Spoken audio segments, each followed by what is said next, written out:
Assalomu alaykum aziz muxlis. Tramp Ukraina AQSh yordami bilan ham omon qolmasligi mumkin.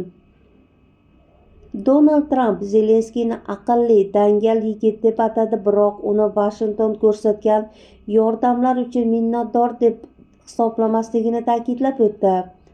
Donald Tramp Oval kabinetida Vladimir Zelenskiy bilan tortishib qolgandan beri Ukraina prezidentining Oq uyga qaytib kelishi va nodir metallar bo'yicha bitim imzolanishini kutmoqda.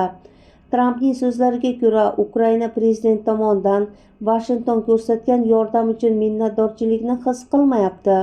U aqlli yigit va u dangal yigit. U Bayden ma'muriyati davrida yosh boladan konfet olgandek pul oldi.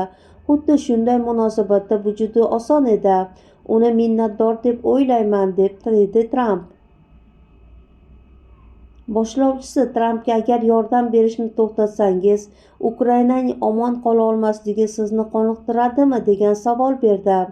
Ukraina har qanday holatda ham omon qolmasligi mumkin deb javob qaytardi AQSh prezidenti.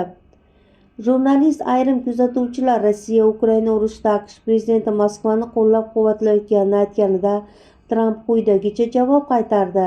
Hech kim Rossiya bilan Donald Trampning keskin munosabat olib bormagan. Shuningdek, Amerika yetakchisi Vladimir Putin bilan yaxshi kelishini qo'shimcha qilgan.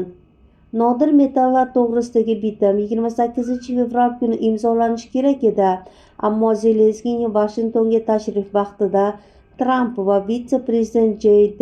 Vance bilan tortishuv yuz berdi. Shundan keyin Ukraina prezidenti AQShni muddatidan oldin tark etdi.